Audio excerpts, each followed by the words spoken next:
membrana en reposo y potencial de acción, tenemos que saber algunas cosas antes, como por ejemplo la teoría del mosaico fluido. ¿Alguien se acuerda de qué hablaba esta teoría? Que la membrana es un mar de lípidos. Muy bien. Una bicapa de fosfolípidos con proteínas de membrana. ¿Lo recuerdan? ¿Sí? La bicapa de fosfolípidos era la que le dotaba a la membrana plasmática de su impermeabilidad. Piensen que tanto el medio acuoso externo como el medio acuoso interno son acuosos y se difunden entre sí. Entonces, si no tenemos una barrera que limite de forma eficiente el medio externo y el medio interno, entonces no habría ser vivo. La membrana limita al ser vivo dándole una especie de estructura permanente, es decir, permanece porque justamente no puede diluirse en ambos medios acuosos que lo circundan. Pero también sabemos que los seres vivos son sistemas abiertos que necesitan intercambiar materia y energía con el medio, es decir, que de alguna manera ese límite no debe ser absoluto, si no, no podría sobrevivir ni obtener lo que necesita de ese medio. Por lo tanto, también está este otro componente que son las proteínas. Y las proteínas, ustedes saben que son moléculas maravillosas, con una gran infinidad, que tienen esta característica de ser altamente específicas. Y en esta especificidad se basa esa característica que ustedes quizás recuerdan sobre las membranas plasmáticas, que es que son selectivas. ¿Se acuerdan de haber estudiado y haber dicho la membrana plasmática es selectiva y semipermeable? Yo la escuela secundaria, ¿viste?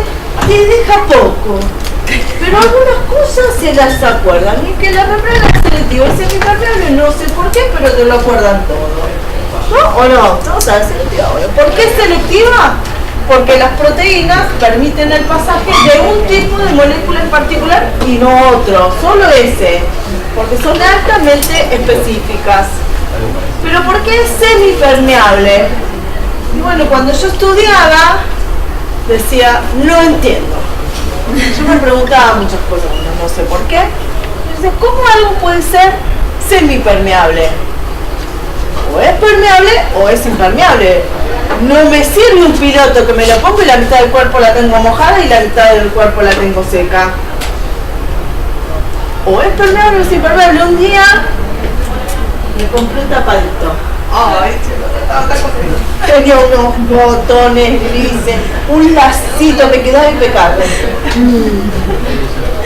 Me lo compré así de caliente, las manguitas medio así largas. Hermoso, era un poco gris, hermoso. Bueno, el primer día de lluvia me lo pongo y me di cuenta que había cometido un grave error porque no tenía capucha. Y entonces los pelos los tenía así, porque es re lindo, pero si los pelos están así no me sirve, porque en Mar del Plata no sirve el paraguas. Sirve la capucha, paraguas no. No me sirve, porque la semipermeable, la cabeza me quedaba afuera. ¿Cómo puede ser? Porque efectivamente la membrana plasmática es semipermeable, pero ¿a qué se refiere? En general la explicación de por qué es semipermeable es incorrecta. Generalmente ustedes asocian la semipermeabilidad a la característica de selectividad y dicen es semipermeable porque algunas cosas pasan y otras no. Y eso no es semipermeable. ¿Por qué es semipermeable? Porque la membrana plasmática en ciertos momentos se muestra totalmente impermeable a algo y en ciertos momentos alguna situación cambia y se vuelve totalmente permeable. Pero en ese momento pasa cualquier cosa. ¿Cómo? Está permeable, en ese momento pasa cualquier cosa. ¿Cómo pasa cualquier cosa? Claro, las cosas que no pueden pasar, ¿pasan? No. No, entonces no. Cuando está totalmente impermeable no pasa. aquello a lo que se muestra impermeable. Y esa condición puede ser cambiada por las... Hay algo que la activa y la hace. Claro, exactamente. Algún evento puede ocasionar, que es lo que vamos a ver, que se torne de repente totalmente permeable. Y eso que no podía pasar, pase. Y después vuelve a ser impermeable. Y esta alternancia en la posibilidad de pasaje o no de una sustancia es lo que le da la condición de semipermeabilidad. Que entonces, bueno, me cuesta explicar. Pero si no entendemos estas circunstancias, no podemos explicar los potenciales de acción. Por eso acá, ¿qué dice? Un potencial de acción es un evento, esto ya se los había dicho, me parece, en un momento, de la membrana plasmática que involucra cambios, ¿de qué tipo? Momentáneos, en la permeabilidad a ciertos iones. Es decir, que a veces es impermeable y a veces es. Lo siguiente que tenemos que saber para poder entender este tema es transporte a través de la membrana. Entonces, ustedes recordarán seguramente que habrán visto en la secundaria quizás transporte activo, transporte pasivo, que casi siempre se da en ese sentido. Y de acuerdo a si las sustancias pasaban a favor del gradiente o en contra del gradiente, y si se debería invertir energía para dicho pasaje. ¿Se acuerdan de algún ejemplo de pasaje pasivo? Difusión simple, ósmosis, difusión facilitada. Y no hay muchos más. Nosotros vimos unos. Dentro de la difusión facilitada, tenemos... ¿Por qué facilitada? A ver antes. Muy bien, esa es la razón. La difusión facilitada es a favor del gradiente y siempre participa una proteína. Una proteína en particular va a ser la encargada de que una sustancia en particular pase o no pase de acuerdo a su gradiente de concentración. La difusión simple, ¿qué involucra? No, es pasivo. Pero ¿por dónde pasa la sustancia? Por la bicapa de fosfolípidos, muy bien. ¿Son sustancias de qué tipo las que pueden atravesar la bicapa de fosfolípidos? Muy chiquitas o lípidos, que sean igual, lo igual disuelve lo igual. Por ejemplo,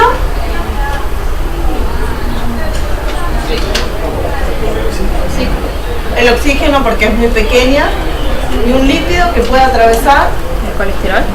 el colesterol, muy bien, y todos los derivados del colesterol, como las hormonas esteroides, como la testosterona, la progesterona, todas las hormonas sexuales pasan libremente. ¿Qué otro lípido puede pasar libremente en la bicapa?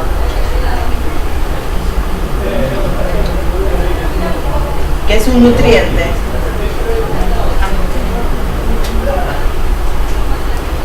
Piensen. Un lípido que pueda pasar la bicapa. El colesterol es un lípido y por eso la pasa. Pero, ¿qué otro tipo de lípidos conoces? No, los triglicéridos no pasan porque son muy grandes. Pero del triglicérido, ¿qué puedes tener? El ácido graso que se nutre. Entonces el ácido graso pasa rápidamente, sin ningún problema. Es más, llega hasta la mitocondria casi directo, porque atraviesa la membrana lipídica de la mitocondria con cierta facilidad y ayudada por la carnitina. ¿Escucharon hablar alguna vez de la carnitina? Yo lo mencioné cuando hablamos de beta-oxidación, pero después lo vamos a seguir analizando. Los otros componentes, aminoácidos, glúcidos, iones, sales, minerales, no pueden atravesar la bicapa de fosfolípidos porque sus afinidades químicas se lo impiden. Por eso necesitan que sea facilitada por una proteína.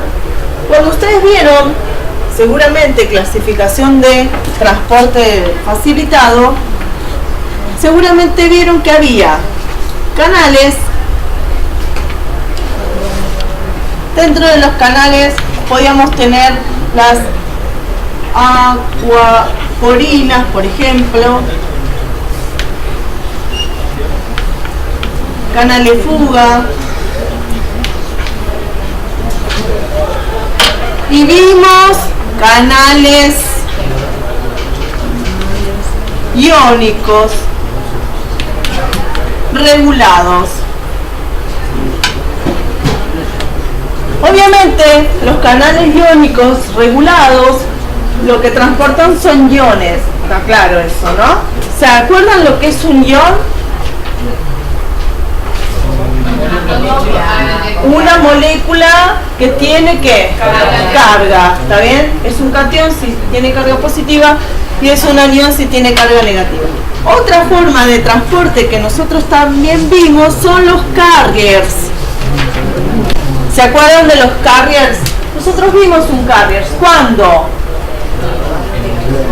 El GLUT4, muy bien, que transportaba glucosa y es un carrier. Ese carrier puede ser un simporte, un antiporte, un uniport, como es el carrier de glucosa.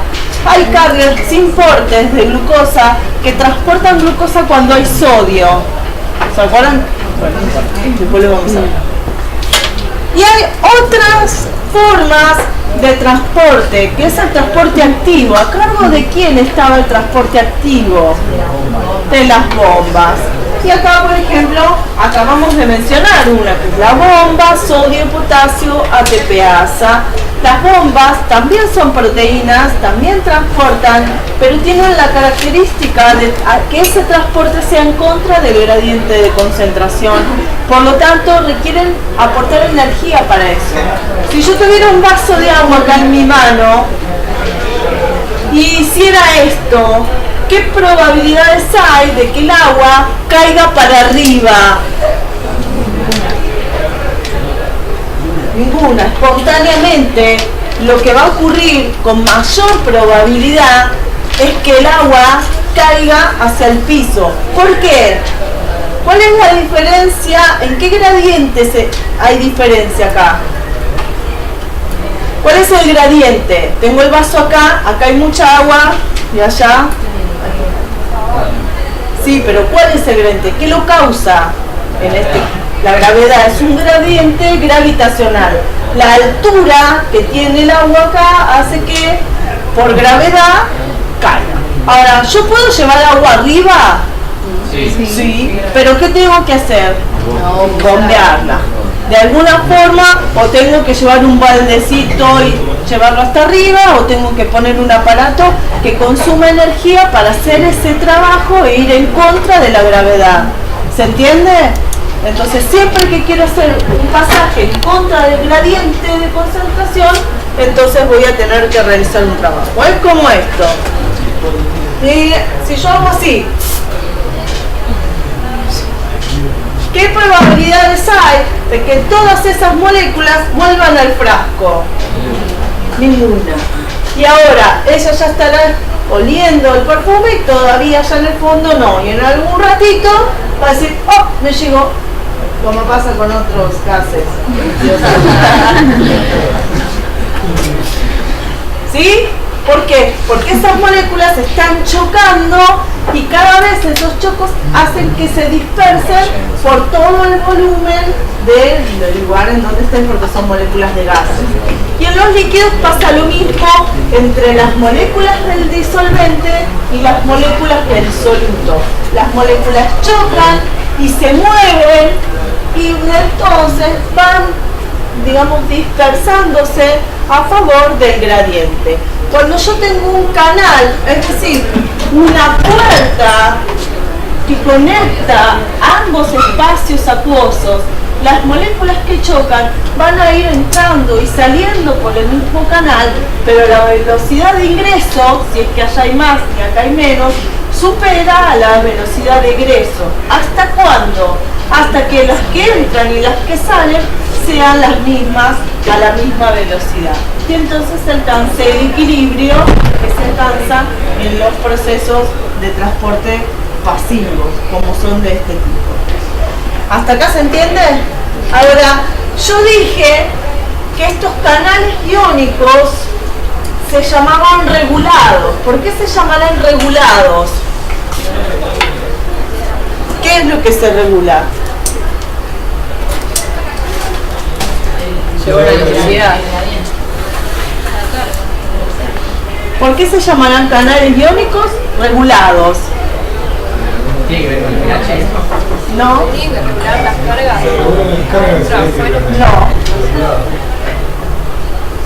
No. Lo que se regula es cuándo se abre y cuándo se cierra ese canal. Si no es un canal fuga, puede ser un canal que esté siempre abierto, como una acuaporina. Ustedes mencionaron hace un rato el proceso de ósmosis, ¿lo recuerdan? Nosotros vimos en algún momento que el agua pasaba libremente, de manera espontánea, a la membrana plasmática, haciendo que él se vuelva isotónica, hipertónica, ¿se acuerdan?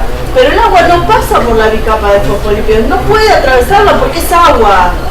¿Por qué puede hacerlo? Porque hay acuaporinas y las acuaporinas están siempre abiertas, son canales abiertos.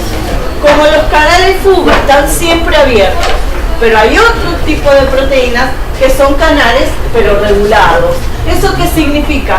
Que hay algo que los cierra y hay algo que los abre. Y esa es su regulación. Depende de qué los cierra y qué los abre, se nombra, porque a nosotros nos encanta clasificar todo, y por lo tanto hay canales iónicos regulados por voltaje, canales iónicos regulados por ligando, y hay canales iónicos regulados mecánicamente. En el oído nosotros tenemos el órgano de los sentidos para recepcionar sonidos, pero también tenemos el sentido del equilibrio, ¿no? Tenemos unos canales semicirculares en el oído que nos van indicando las tres posiciones, ¿no? Los tres ejes.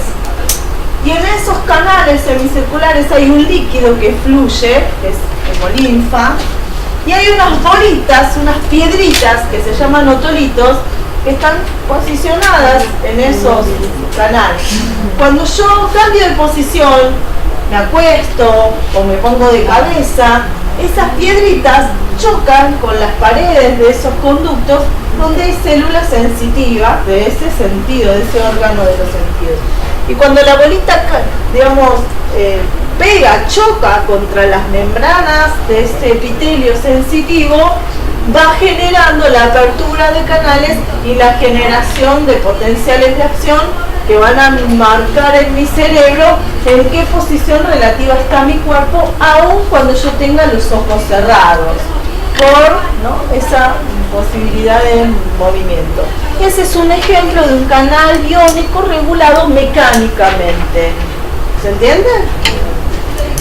Bueno, en la naturaleza les puedo mencionar a las medusas o a los,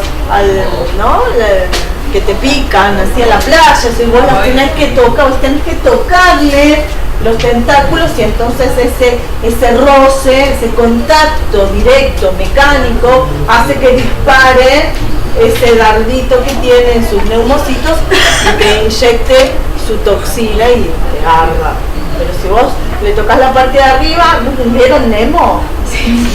¿Vieron? Ah, sí. No te pasa nada, pero si tocas los tentáculos. Bien. Todos mis ejemplos tienen que ver con películas infantiles, perdonen. ¿Sí? Bien. Esos no nos interesan para ciertos aspectos, por ejemplo, muchos órganos de los sentidos tienen ese. Me quiero enfocar en uno en particular ahora, que es este. Ahora, ¿cómo es un canal iónico regulado por ligando? Es un canal iónico que se abre en presencia de una sustancia química. Es decir, tiene que venir una sustancia, tocar al canal, tiene un sitio activo el canal para ese ligando y entonces se abre. Ejemplo, ya vimos uno. No, sí, en la neurona, pero ¿dónde vimos nosotros un canal iónico regulado por ligando? Que una sustancia química liberada así a la parte externa de la célula tocara a una proteína que permitiera la apertura de un canal y en la sinapsis de la motoneurona o la placa motora nosotros vimos cuál era la sustancia que funcionaba como ligando. El neurotransmisor. ¿Y cómo se llamaba? Acetilcolina. Acetilcolina. La acetilcolina es el ligando. Y hay un receptor de acetilcolina que es un canal iónico. Y que cuando la acetilcolina es liberada, abre canales de sodio y la entrada de sodio cambia y altera el potencial de acción de la fibra muscular y eso permitiría entonces la contracción. Y ahí estaba el nexo entre ambos eventos. ¿Está bien? Nos queda uno que nunca habíamos mencionado, que son los canales iónicos regulados por voltaje. Y eso es lo que quiero explicar ahora. ¿Hasta acá está bien? Expliqué cómo es la membrana, clasifiqué sus proteínas y ahora quiero explicar los canales iónicos regulados por voltaje. Y para poder explicar los canales iónicos regulados por voltaje, tengo que explicar cómo puede ser que una membrana plasmática tenga una diferencia de voltaje, ¿no? Porque si un canal iónico se abre o se cierra por cambios en el voltaje, significa que las células tienen una diferencia de voltaje, pero no sabemos cómo se origina, ¿no? Hasta acá está bien. Pero ahora quiero explicar cómo se genera ese voltaje. ¿A qué le suena voltaje? ¿A electricidad, sí o no? ¿Cuándo medimos voltaje? En una pila, ¿no? Si usted se agarra una pila, cualquiera dice qué voltaje tiene. ¿Qué es ese valor?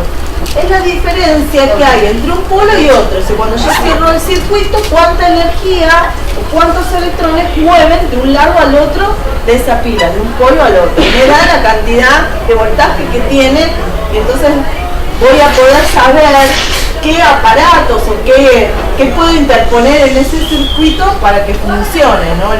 Si yo con una pila así no puedo encender una lamparita de 60 watts porque no me da el voltaje. ¿Está bien? Acá, ¿qué voltaje hay? 220. ¿Qué pasa cuando el voltaje me viene, ¿no? Muy bajo? 180. ¿Qué pasa con los aparatos de mi casa? Y viste, ve la lamparita, si tiene la bombita se ve el hilito. Me imagino. ¿No? El televisor viejo te anda, pero nuevo no, ni prende, ¿o no? ¿Qué pasa cuando se van de rosca?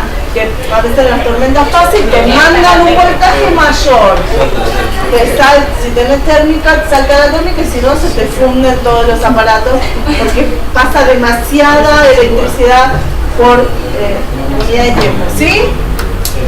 ¿Y este cuánto medía? 220. ¿Qué? ¿220 qué? Voltios, ¿sí? ¿Y en la del auto? ¿Cuánto voltaje tiene un auto? La batería. Es lo mismo, podés medir en amperes, 75, y si no, lo que vas a comprar son 12 voltios, más o menos, la de la batería del auto. El amper y los voltios son medidas distintas de intensidades, pero son compatibles, entonces puedes medir con un amperímetro o con un voltímetro y medís cantidad de corriente que pasa por unidad de tiempo. ¿Sí? ¿Se entiende lo que dije? Lo que vos haces, si querés medir cuánta electricidad pasa, pones un aparatito, agarrás el cable, le ponemos un aparatito acá, unido acá y en otro lado. Entonces, cuando la corriente pasa, mide la diferencia de potencial y marca algo acá. Eso es un voltímetro. El amperímetro funciona igual, ¿sí? Colocás dos cositas y medís. Cuando querés ver si tenés un problema de electricidad, vas poniendo tiqui, tiqui, tiqui, ves dónde está el tramo que tiene algún problema y que no está pasando la corriente. Sí, si no, igual ahora viene un lápiz que vos...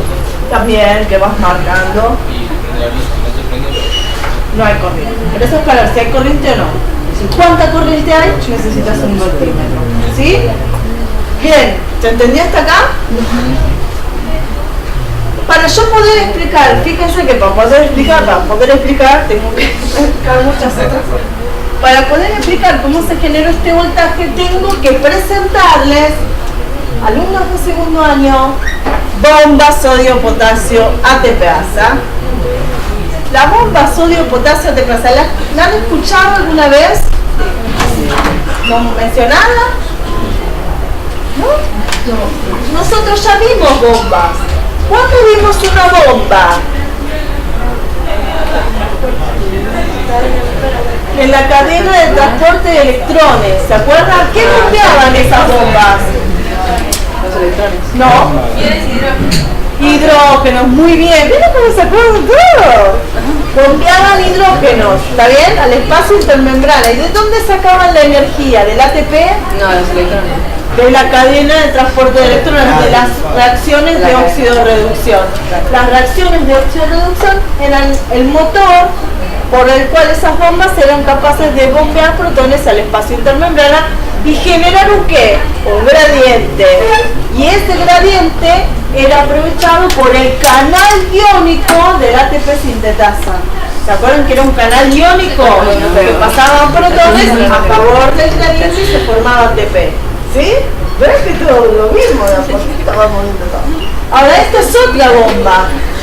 Y es otra bomba porque está en otro lugar, está en la membrana plasmática, y porque en vez de usar la energía de las reacciones redox, usa la energía de la hidrólisis del ATP.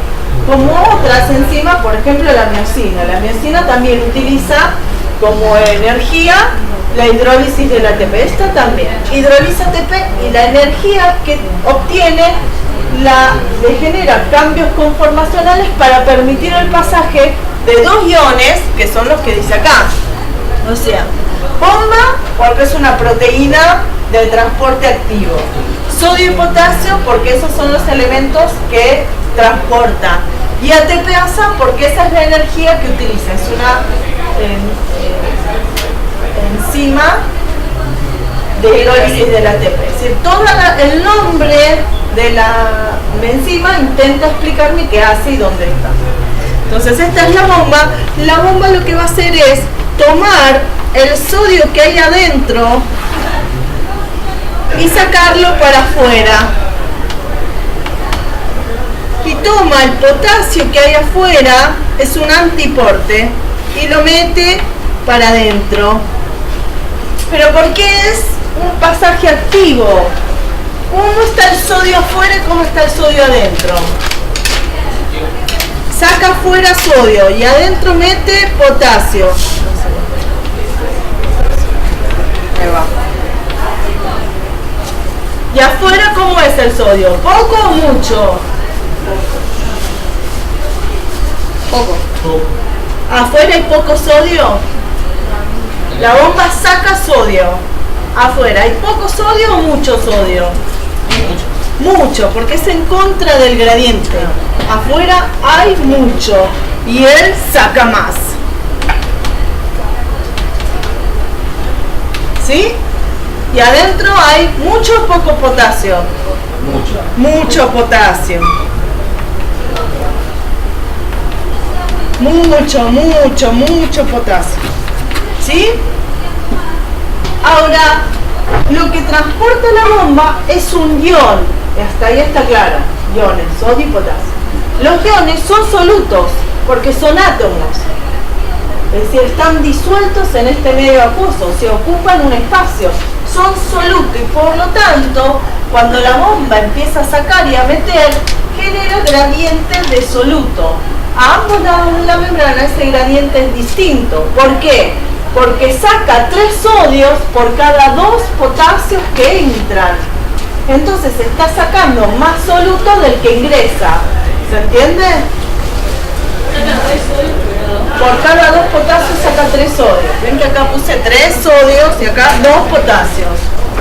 Entonces lo que genera es un gradiente de soluto. ¿Por qué? Porque la célula está todo el tiempo ingresando otras sustancias como la glucosa y entonces se desequilibra. Es muy hipertónica la célula, tiene muchas cosas adentro.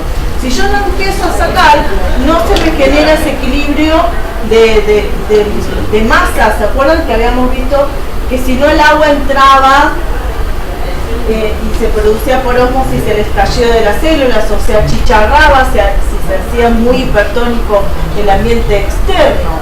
Entonces la célula depende de la actividad de la bomba para estabilizar las concentraciones de soluto de todas las cosas que entran y salen de la célula. Pero como estos elementos no solo son átomos, sino que son átomos que tienen carga, también genera un gradiente de cargas. Y entonces lo que yo veo es que al actuar la bomba, afuera el ambiente vecino a la membrana plasmática es mucho más positivo que el ambiente inmediatamente vecino al interior. ¿Me pueden explicar por qué? Si lo que entra y lo que sale son cargas positivas, adentro es positivo y afuera es negativo, adentro es negativo y afuera es positivo. Porque salen más. Esa es la razón. Como sacan más cargas positivas de las que ingresan y las cargas negativas que están adentro de la célula no pueden atravesar la membrana plasmática, se quedan adentro, el ambiente interno inmediatamente cercano a la membrana se vuelve más negativo que el lado externo. Y si yo miro esto así, ¿a qué le suena?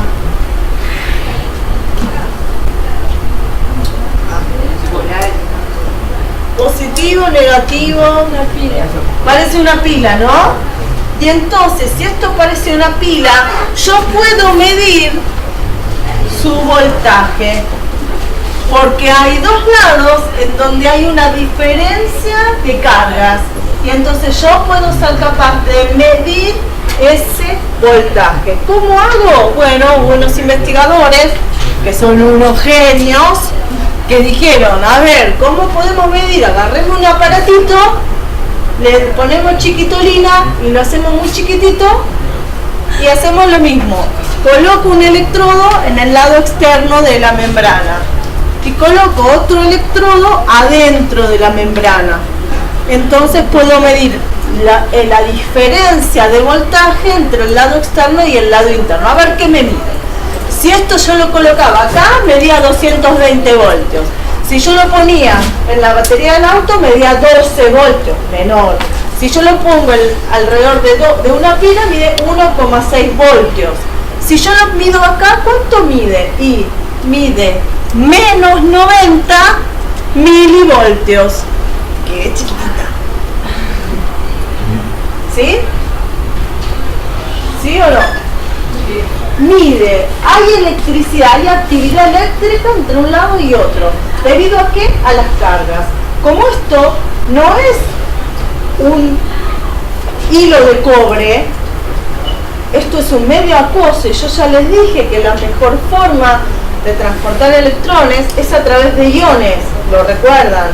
Entonces esa actividad eléctrica es una actividad electroquímica.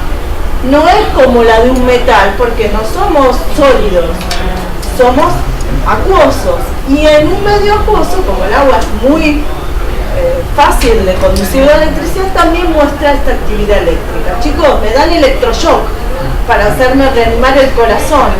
Es evidente que la electricidad es un aspecto también de la vida, del sostenimiento de estas células. Lo pueden, por más que quizás sustancialmente el concepto físico no lo tengan, ustedes pueden relacionar que la electricidad es un aspecto que nosotros también mostramos, por ejemplo, cuando para reanimar un corazón le dan directamente un choque eléctrico. Y cuando compran el aparatito de Jessica Sirius, te descargan un cheque y se te mueven los músculos. ¿Lo pueden entender o no? ¿Sí? Bien. La bomba entonces se dice que es electrogénica. Primero, mantiene y sostiene un gradiente de solutos, lo cual equilibra las presiones osmóticas de la célula a ambos lados. Y por otro lado genera un gradiente eléctrico, electroquímico, porque desequilibra las cargas. ¿Qué importancia tiene esto? Mucha. ¿Qué pasaría en un ser vivo si yo anulara la actividad de la bomba? Hay un veneno que se llama guavaína que inhibe a la bomba. Si yo le doy de tomar ese veneno a una persona, a los pocos minutos se muere. Dice, bueno, ¿cómo se murió? Vamos a ponerlo en una célula y mirarlo en un microscopio a ver qué le pasaron a sus células. Cuando yo coloco ese veneno en una célula viva, lo que veo es que todo funciona menos la bomba, que la célula empieza a hincharse, se hincha, hasta que finalmente estalla porque no puede contener tanta cantidad de líquido. Evidentemente, el sostenimiento de la vida depende de la actividad de la bomba, porque si no, las células no pueden mantener su nivel de organización y se diluye el medio acuoso externo y el interno. No sostiene esa cantidad de líquido. Evidentemente, mantener el desequilibrio de solutos a ambos lados es importante para mantener la vida y mantener el voltaje también. Tan importante es la bomba que el 30% del ATP que produce su mitocondria es para darle de comer a la bomba sodio-potasio ATPasa. Parte de su metabolismo basal, parte de la energía que ustedes necesitan todos los días para mantenerse vivos, es solamente para que la bomba tenga que comer y mantener este desequilibrio constantemente. Uno de los aspectos más importantes de esto, que ustedes dirán que embole, es entender que la vida es lo más lejano a un equilibrio que existe. Cuando nosotros en la secundaria nos muestran que todo es quieto, que todo es estático, no nos permiten comprender que justamente la vida es mantener un constante desequilibrio y que para eso necesitamos invertir constantemente energía. Y la bomba es un excelente ejemplo de esa condición de desequilibrio, no de equilibrio. Cuando si vos estás equilibrado, si tus cosas de algún lado o del otro de la membrana están equilibradas, entonces te estás muerto. La vida justamente es sostener ese desequilibrio.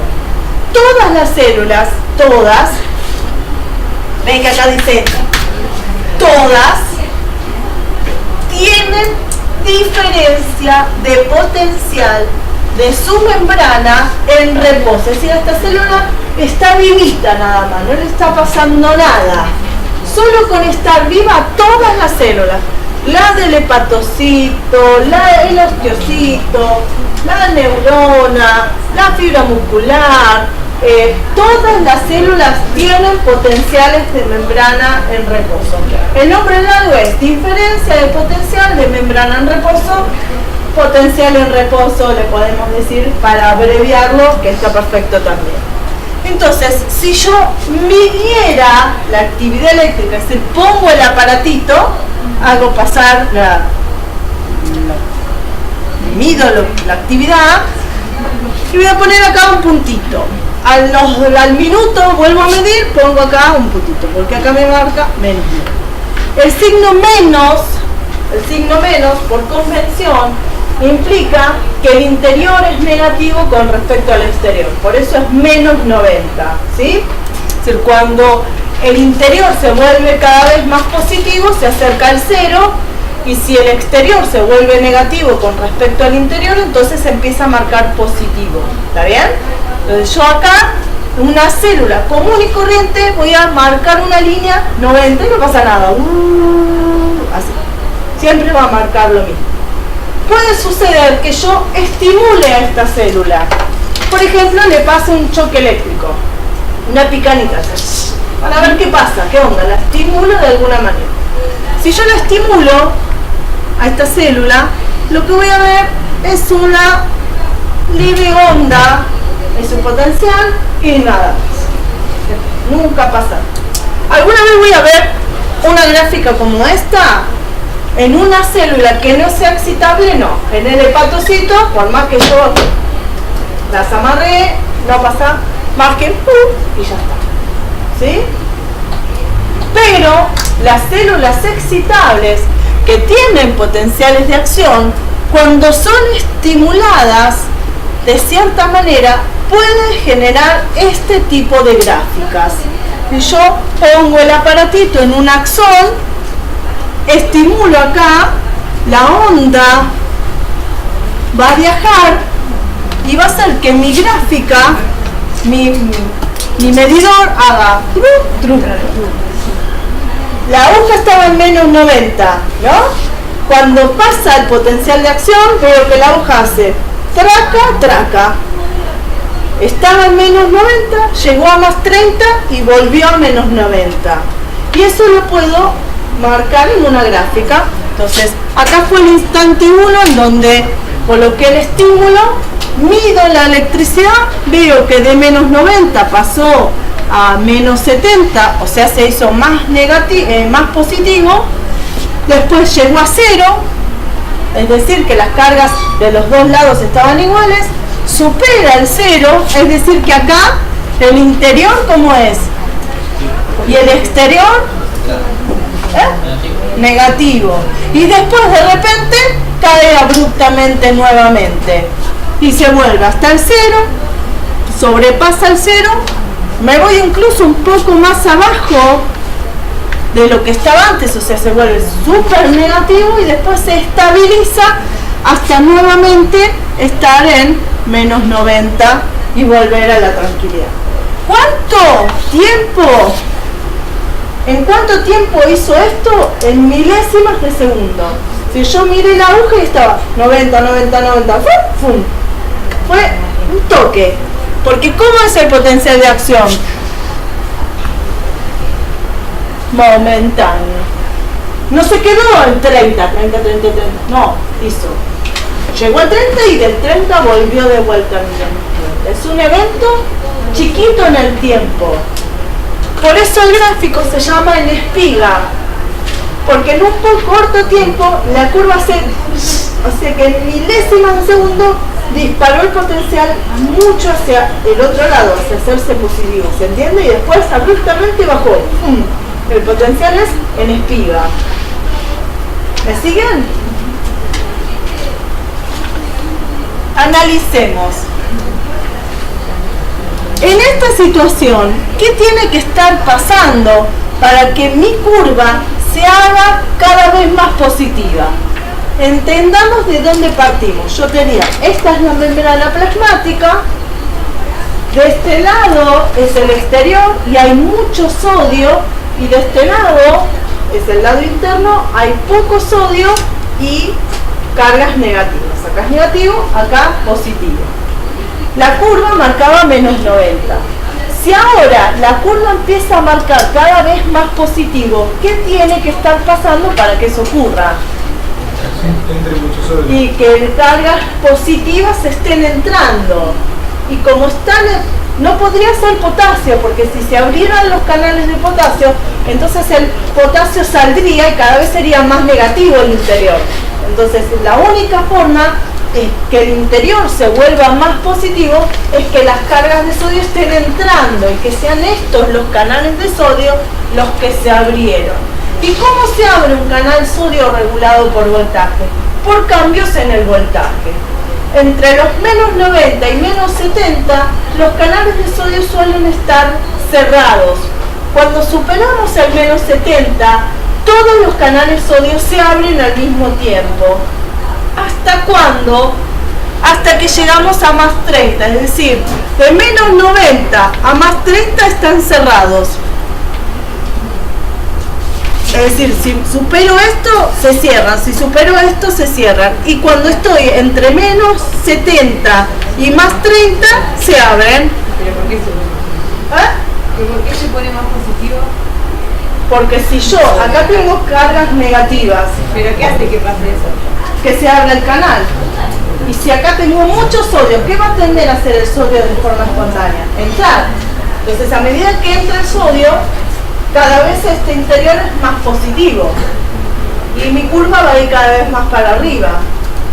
Tanto sodio entra que llega a ser igual las cargas positivas de un lado y del otro, cuando llego a 0. Pero empieza a entrar más sodio, entonces adentro tengo todo el potasio y todo el sodio. Entonces el exterior se vuelve más negativo, porque ya no hay sodio en el exterior, está todo adentro. ¿Se entiende?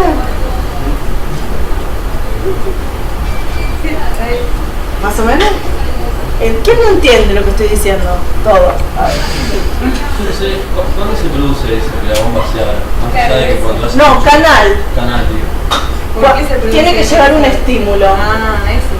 Pero ¿puede Yo lo- ser nervioso? Claro, el estímulo en sí mismo puede venir de otra célula excitable, como para cuando una neurona se transmite con otra, Y algunos potenciales de acción son generados por la propia célula o por sus conexiones dendríticas.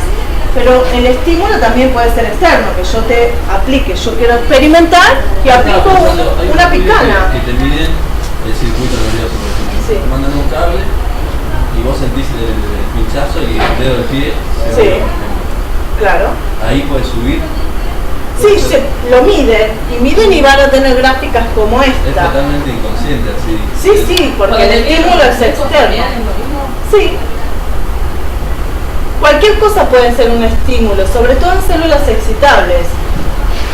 ¿Qué más que nada sería nervioso? También puede ser el estímulo de una sustancia química.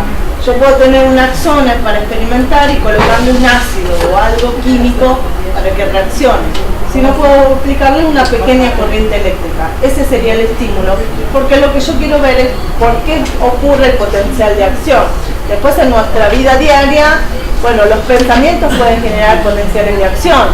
Yo cuando quiero mover la pierna y el potencial de acción se generó en mi corteza cerebral por conexiones entre sí de ciertas neuronas y se disparó un potencial de acción. Ahora, cuando una neurona se conecta con otra, el potencial de acción es contagiado, digamos, entre una célula y otra. ¿Se entiende? Pero tengo una pregunta, ¿es siempre nervioso entonces? No, porque la fibra muscular nosotros vimos que la acetilcolina abría canales de sodio y entonces cuando se llega a alumbrar el estímulo está justamente ahí en la placa motora, en ese sitio donde la neurona se une a la fibra muscular, ese sería el lugar del estímulo. Si el estímulo es suficiente va a producir un potencial de acción en toda la fibra muscular, si no, no. Pero que es generado por una neurona. Claro, en esa sinapsis. Por eso hay comunicación celular, ¿se entiende? Cuando se activa, entonces se produce potencial de espiga. Sí, Siempre. siempre. ¿Está bien? Después hay otros tipos de potenciales, voy a explicar solo dos más. Pero primero tengo que explicar este, porque es como el tipo, para después explicar los demás. ¿Qué está pasando? Yo quiero relacionar esta gráfica con lo que ocurra realmente. Entonces, en un primer momento, la llegada de un estímulo, siempre la llegada de un estímulo lo que va a ocasionar es en el lugar donde está el estímulo abrir canales sodio regulados por voltaje. Cuando esos canales sodio de ahí, de la vecindad, vamos a suponer, yo tengo esta neurona, ¿no? El estímulo es esto. Ese es el estímulo, acá, puntual. Entonces yo acá, le pegué así, y alrededor de la membrana plasmática se abrió un canal sodio. Ahí se abrió otro, ahí se abrió otro. Si se abren poquitos porque el estímulo no es muy alto, no pasa nada. Ahora, si es suficientemente alto como para que los canales de sodio cambien su voltaje, este canal sodio cambia y entonces cambia él, entonces cambia él, y es como una reacción en cadena. Todos los canales sodio se abren al mismo tiempo. Y entonces la espiga muestra esa gráfica.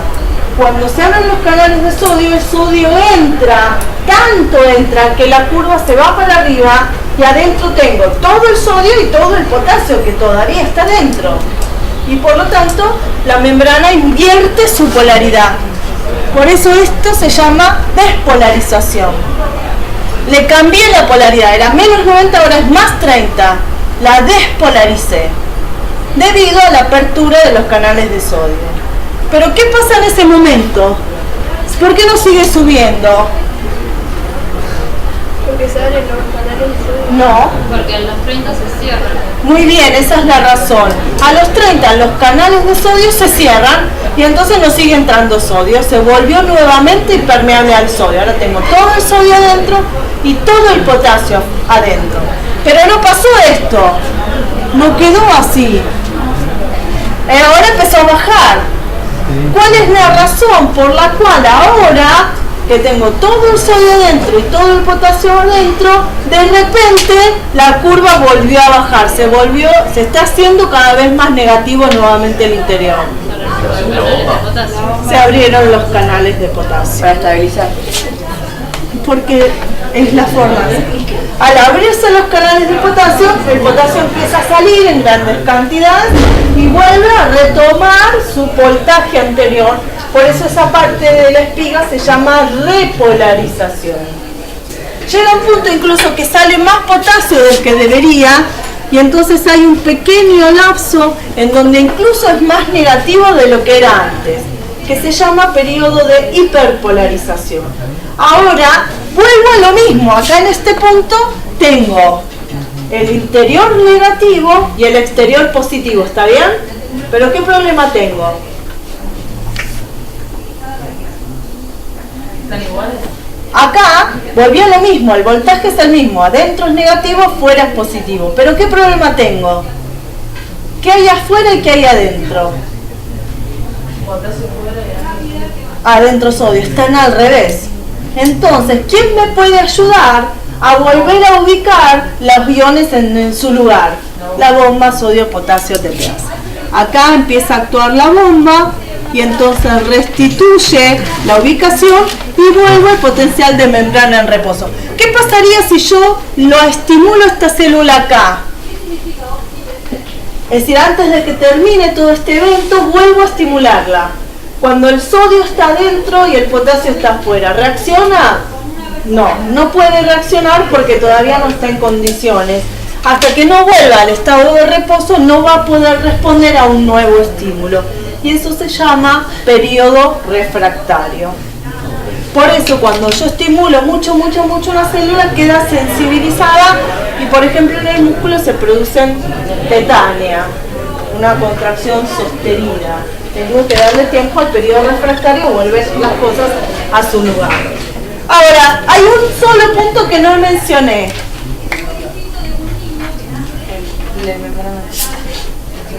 Sí, al final. ¿Cuál no mencioné? Dije el 2 es polarización, el 3 repolarización, el 4 hiperpolarización, el 5 potencial de membrana en reposo, el 1 que es el umbral. ¿Qué es el umbral? Vamos a suponer que yo estimulo así ahora. En vez de hacerla así, le hago así. ¿Cómo va a ser la gráfica? ¿Entienden lo que dije? Yo antes estimulé así y se produjo esta gráfica de espiga. ¿Qué pasa si hago así? Que el estímulo es más importante. Se dispara más rápido. Menos tiempo. En menos tiempo, así que va a ser así y así. No habría una. ¿Qué más? ¿Qué dicen que va a pasar? Si el estímulo es mayor. Supera los 30. Dice que va a ser así. ¿Está bien? No, porque a los 30 se cierra los canales. Muy bien. Muy bien. Pero tal vez la caída sea la negativa. No, los potenciales son todo o nada. Todo o nada. Un estímulo genera un potencial de acción si y solo si es capaz de superar el umbral. Si ese estímulo es así, la gráfica va a ser y no va a pasar nada. Si le doy un poquito más, capaz de ser no pasa. Ahora, si supero el umbral, dispara el potencial de acción. ¿El punto cero o no? No, el umbral depende de la célula. Casi todas las células tienen un umbral en menos 70, menos 60 voltios. Entonces, si yo tengo un estímulo que supera los 60 o 70, es el que logra abrir tantos canales de sodio, entonces lo que pasa después es inevitable. ¿Cómo lo explico yo? Siempre es igual. Siempre es igual, todo es igual, el mismo ritmo, la misma frecuencia, todo igual. Y lo explico fácilmente así. ¿Alguna vez jugaron al dominó? Y armaron las fichitas y le pusieron así. ¿No? Pero bueno, cuando yo era chica había campeonatos mundiales de eso.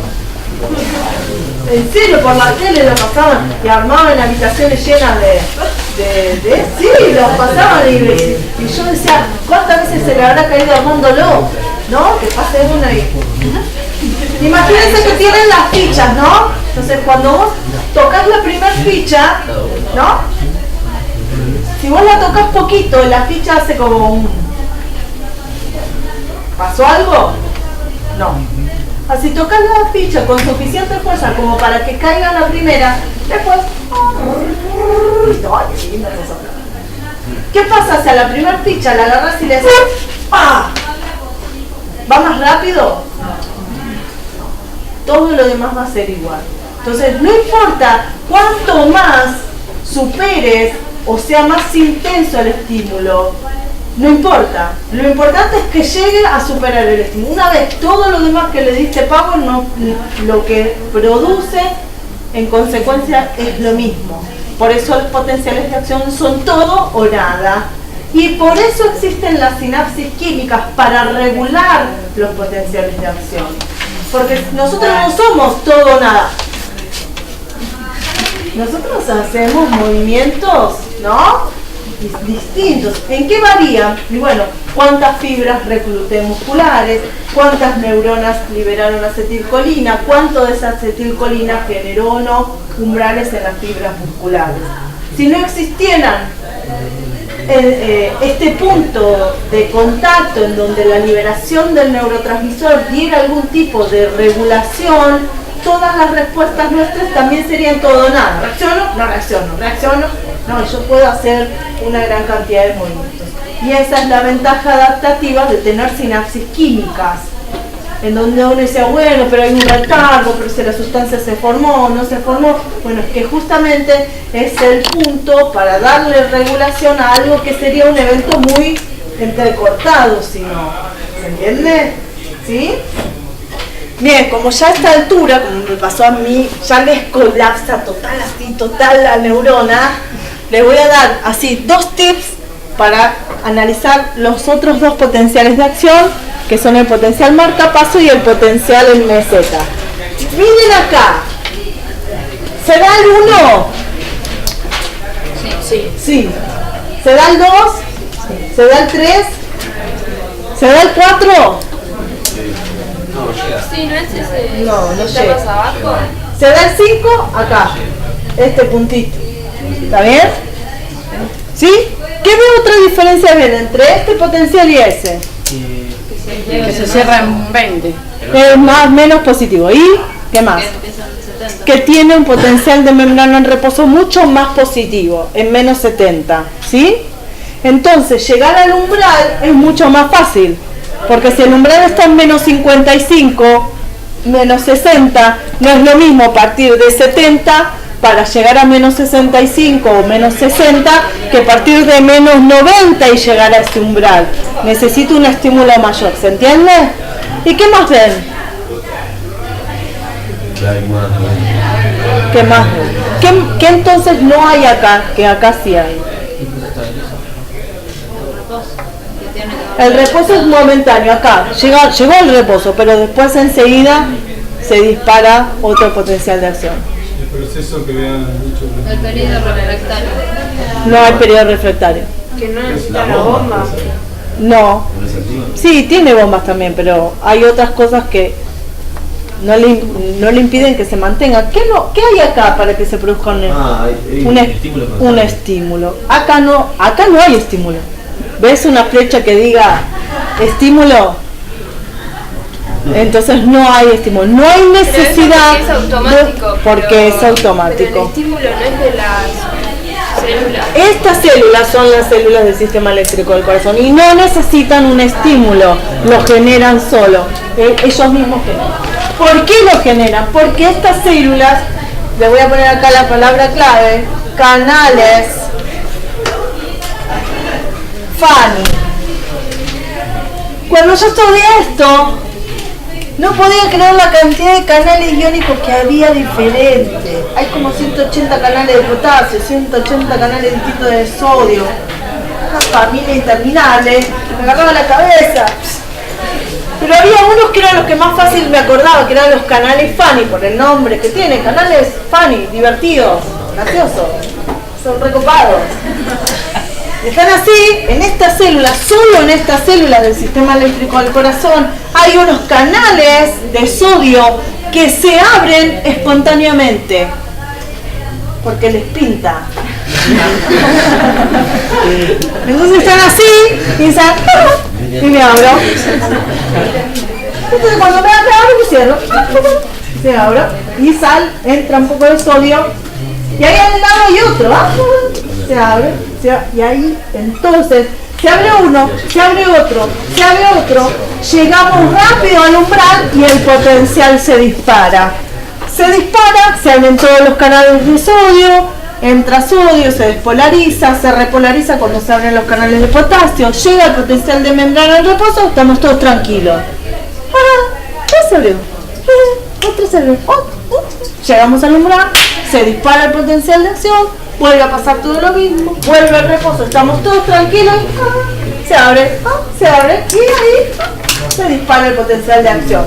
Los canales Fanny son los responsables de que la célula esté reactiva muy fácilmente, entonces, por estos mecanismos espontáneos, que nadie sabe por qué, empiezan a abrirse, abren canales sodio y como su potencial umbral es mucho más pequeño que otras células excitables, fácilmente pueden disparar sus potenciales de acción.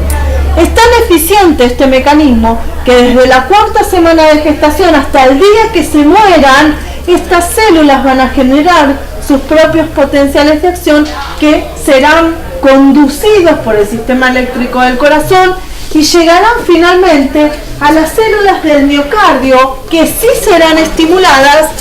Acá sí hay estímulo por el sistema eléctrico del corazón. ¿Qué le pasa a la fibra cardíaca si no llega el estímulo este? El corazón se para. ¿Está bien? Vamos a este Disculpame, nada que ver, pero en las hormonas no hay nada que ver. Muy bien, muy buena pregunta. Cuando yo tengo algún mecanismo regulatorio, lo que yo puedo ver es que la frecuencia se hace más alta, es decir, que la despolarización es más rápida. Y si no, puedo hacer que la frecuencia sea más lenta. ¿Cómo hago eso? Y bueno, la adrenalina, por ejemplo, es como darle un estímulo, ¿viste? Al canal Fanny. Entonces está como reactivo, y se abre más rápido. Entonces la despolarización se hace más rápida. Y por ejemplo, activar el parasimpático, que produce que estés re tranquilo, le da como ¿viste? Se fuma un gorrito, está así, y entonces el canal Fanny tarda más en abrirse. Y entonces, uno está empezado y otro Pero esos son estímulos igual. Sí, son estímulos, es la regulación del corazón. El corazón por sí solo no puede, o sea, no necesita un estímulo externo para latir. Lo que sí hay eventos, estímulos del sistema simpático del propio corazón que hacen que pueda latir más rápido, o sea, que aumente su frecuencia o que disminuya su frecuencia. Por ejemplo, el aumento del retorno venoso. Cuando vos empezás a correr, el corazón se llena de sangre que viene de los músculos y la aurícula se distiende. ¿Dónde está ubicado el nódulo sinusal? En la base de la vena cava. Entonces, cuando aumenta el retorno venoso, las células se estiran y los canales Fanny que están en esas se ven tensados y se abren más.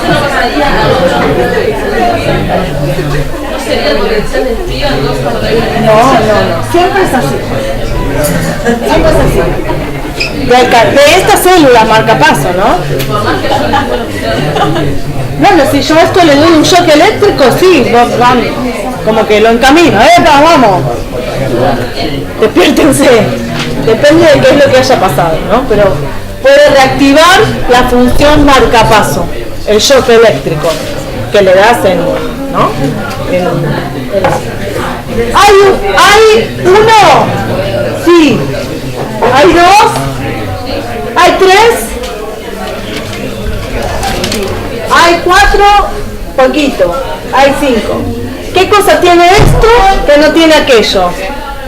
La repolarización es como más larga. Esto. ¿No? La repolarización es igual. La despolarización es igual. Lo que esto no tiene es este periodo en donde se extiende lo positivo, que es la meseta. Por eso, ahora, piensen esto. Si abren canales sodio, se despolariza la fibra cardíaca, ¿verdad? En este punto, ¿qué tenía que pasar? Se abrían los canales de potasio. Entonces el potasio está entrando, pero igual se sostiene positivamente. ¿Qué tendría que estar pasando para que se sostenga positivamente si ya tengo todo el sodio adentro y el potasio está saliendo. ¿No? Que sea lenta la salida. Podría ser, pero en ese voltaje todos se abren al mismo tiempo. ¿Qué otra explicación podríamos dar? No, porque el sodio ya está todo adentro. Y el más 30 se cerraron las cargas, ya es impermeable nuevamente. Podría ser, pero es impermeable el sodio a ese voltaje. ¿Qué otra explicación lógica habría? ¡Hey!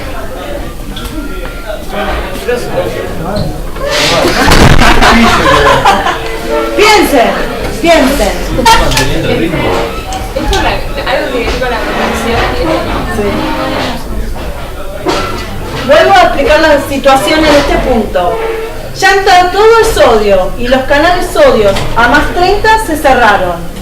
Se abrieron los de potasio y el potasio está saliendo, pero la curva se me mantiene positiva mucho rato. ¿Cuál es la única forma de que la curva se mantenga positiva? Están iguales las.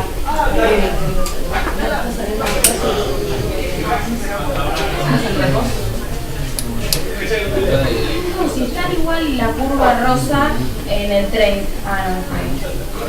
¿Qué está entrando? Calcio. Calcio. Muy bien. Vamos.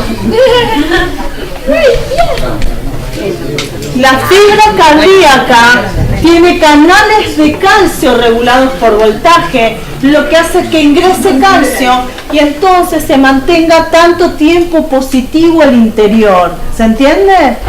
Y ese calcio no solamente tiene que ver con el potencial en meseta, sino que tiene una consecuencia directa en la contracción muscular de esa fibra cardíaca. Porque la fibra cardíaca, y lo tienen en el módulo que compraron,